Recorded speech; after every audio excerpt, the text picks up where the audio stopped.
Welcome viewers. Today we are going to perform contact resistance test on this 6.6 kV switchgear. Previously we performed insulation resistance test on this 6.6 kV switchgear. Now today we will perform contact resistance test on this switchgear. So I will show you how you perform this test. Step by step I will show you. Please come here. If my cameraman show, can you show here please? This is over phase 1, this is over phase 2, this is over phase 3.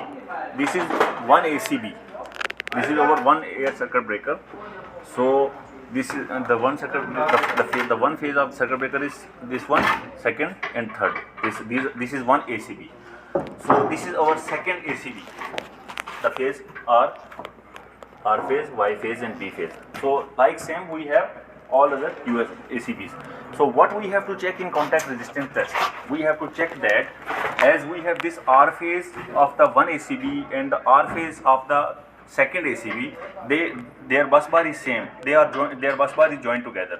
So we have to confirm that either their joint is corrected or not. Is there any loose joint or something? If the joint is loose, then definitely the resistance will get too much high. So we didn't want to make the resistance too much high. As you know the Ohm law, you already studied, we have the inverse relation between voltage between resistance and the current. If your current is small, then resistance too much high. So you know that if our current is small, then our load will not be operated properly, because the required rating of the load is not properly managed. So maybe the equipment get damaged or something. So we have to maintain the proper current rating according to the load.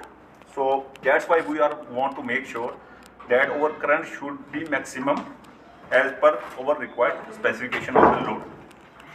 So for this one we will perform here. We are using this testing kit. This is named as micro ohm meter. You will use micro ohm meter, and the company is Mager. You can see here this company is Mager. We also use Mager before for insulation resistance testing, and the company was Mager. But the before we use for insulation resistance testing. Now we are using for micro ohm meter for contact resistance testing. So you can see here there are two cables. This big one, this bigger in size, 1, 2, and the smaller we have two cables, 1 and 2.